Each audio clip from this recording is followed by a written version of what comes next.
É o trem bala da colina, é o trem bala, bala, bala, é o trem bala, bala, bala, é o trem bala, bala, bala, é o trem bala da colina, da colina.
Fala aí, enteados do Roberto Monteiro.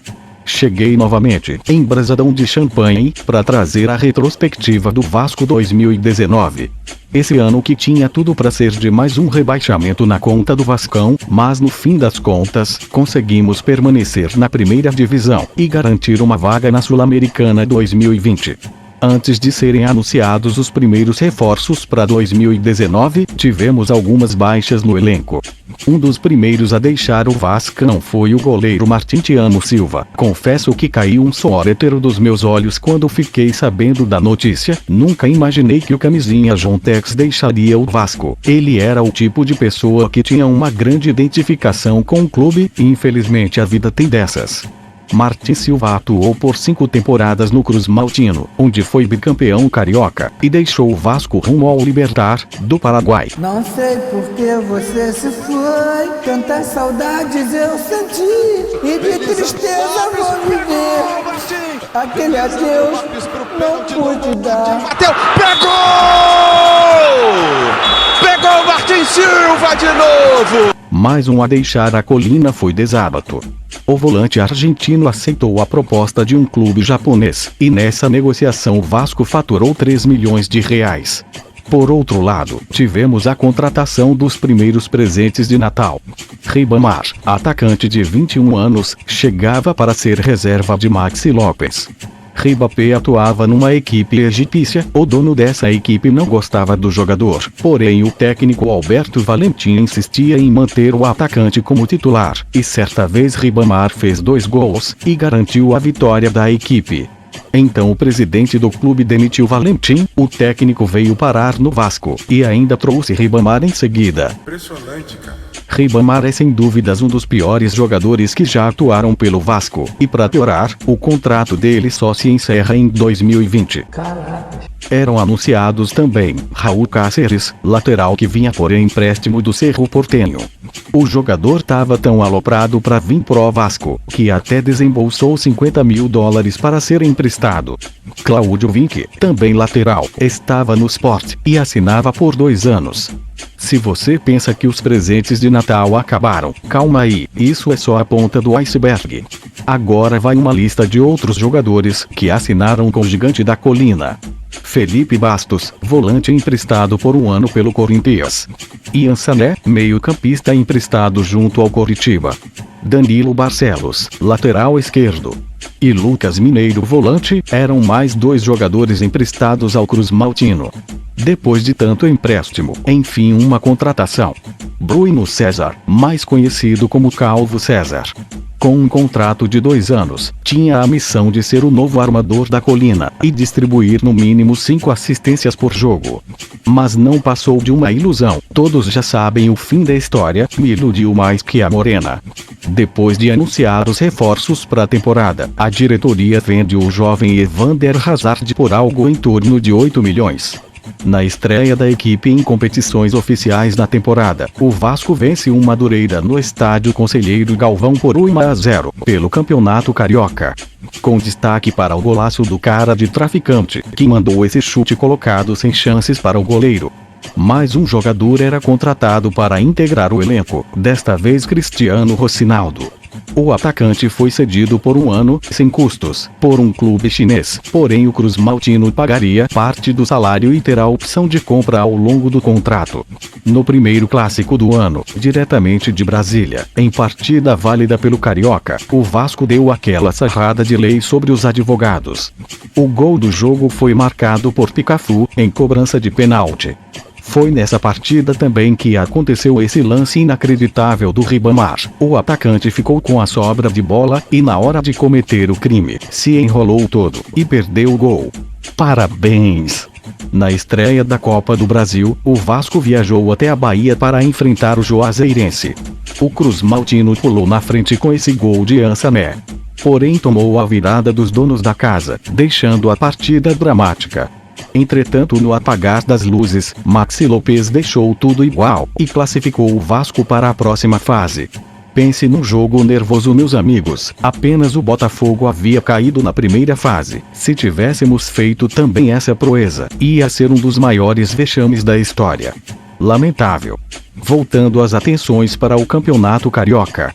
Em jogo valendo o título da Taça Guanabara, fomos econômicos e vencemos o time dos advogados por 1-0, com esse golaço de falta do menino Danilo Pernambucano.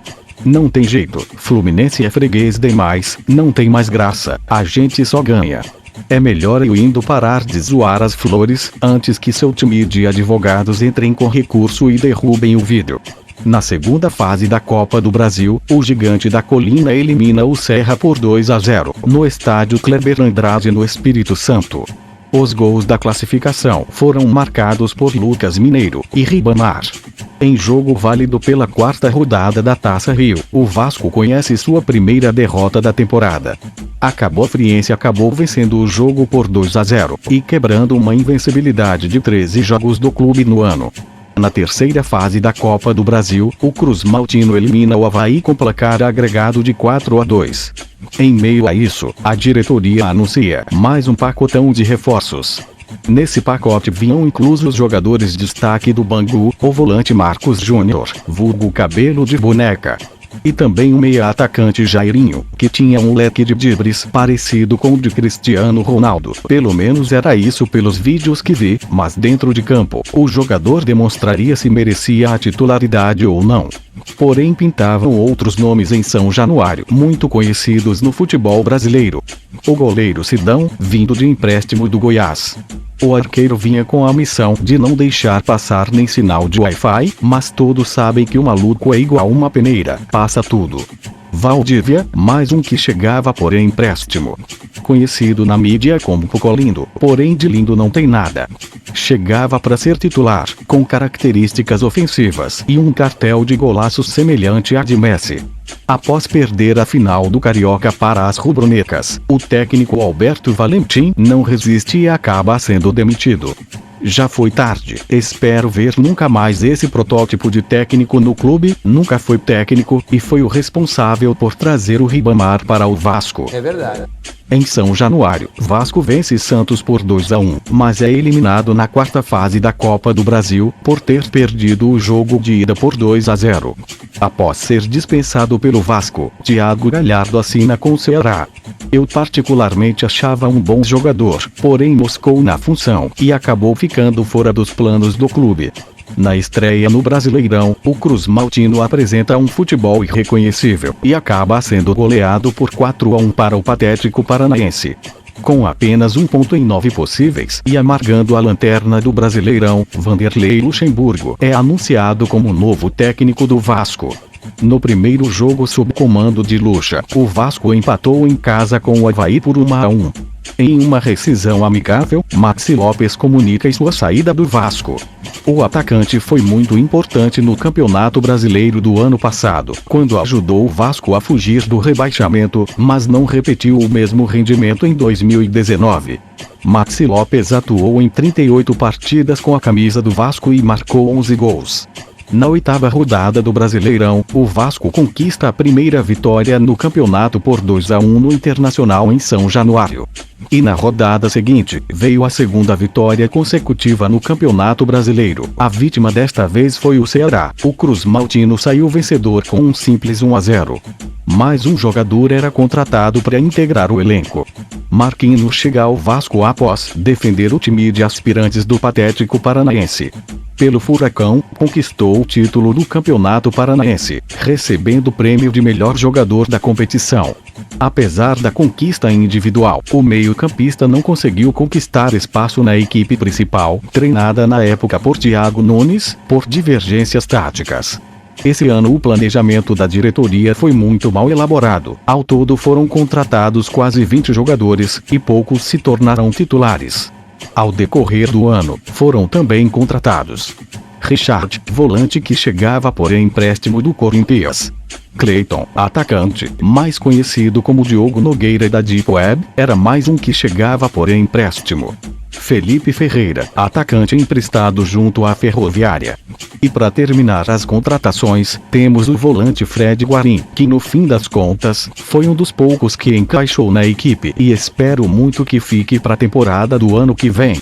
E os últimos a deixarem o time foram Ian Sané e Lucas Mineiro, que até fez um bom início de temporada, mas caiu de rendimento, culminando na sua saída. Voltando as atenções para o Brasileirão, depois de 2 vitórias seguidas, o Cruz Maltino acabou perdendo para o Grêmio. Até hoje lembro da garfada da arbitragem. O Vasco chegou a abrir o placar com Pikachu, e no início da segunda etapa o meia fez também o que seria o segundo gol Cruz Maltino, porém, o VAR anulou o gol. Com isso o Grêmio cresceu no jogo, e conseguiu a virada. Resumindo, saímos sem um mísero ponto da arena do Grêmio, por conta da roubalheira da arbitragem. Depois da frustração contra o Grêmio, o Vascão engatou uma sequência de 4 jogos sem perder, onde conquistou 2 vitórias e 2 empates. Na reta final do primeiro turno, tivemos uma grande atuação de Tales contra o São Paulo, onde marcou um belo gol e ainda entortou a defesa tricolor como se não houvesse o amanhã.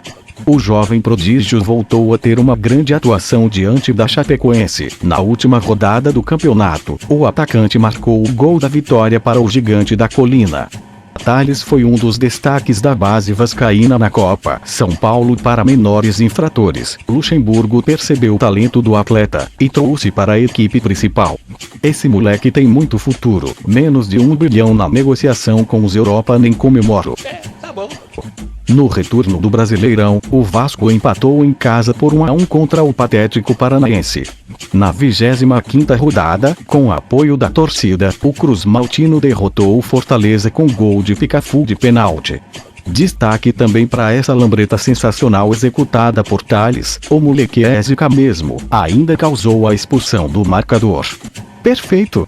As coisas realmente estavam mudando de cenário pro Vascão. Nas 2 rodadas seguintes, também saiu de campo vencedor. Com isso a equipe já estava olhando para a parte de cima da tabela, sonhando com a Sul-Americana ou até uma Libertadores. Entretanto, a perda de pontos importantes para adversários medianos custaram caro e fizeram com que o sonho da vaga na Libertadores não fosse consumado.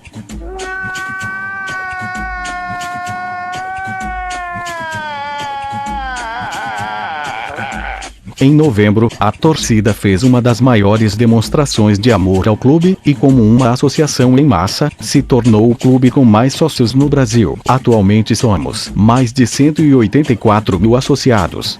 E para a última rodada, contra a Chapecoense, a torcida lotou o estádio Carapanã. Teve até grandes artistas presentes, mosaico, tudo perfeito.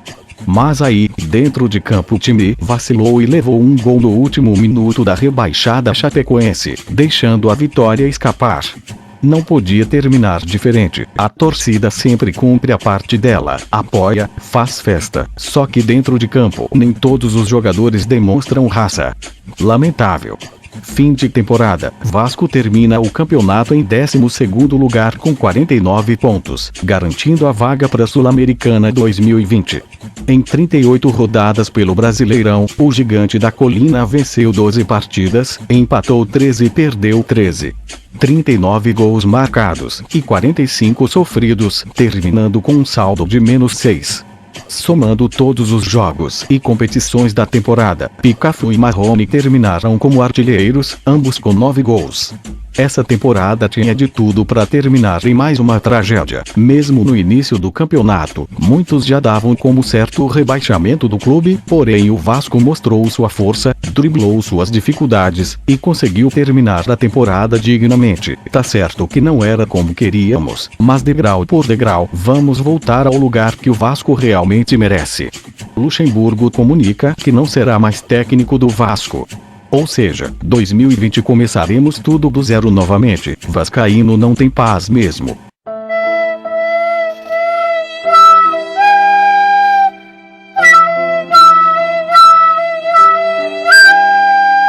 Porém, para o lugar do Lucha, foi anunciado Abel Braga como novo comandante do clube.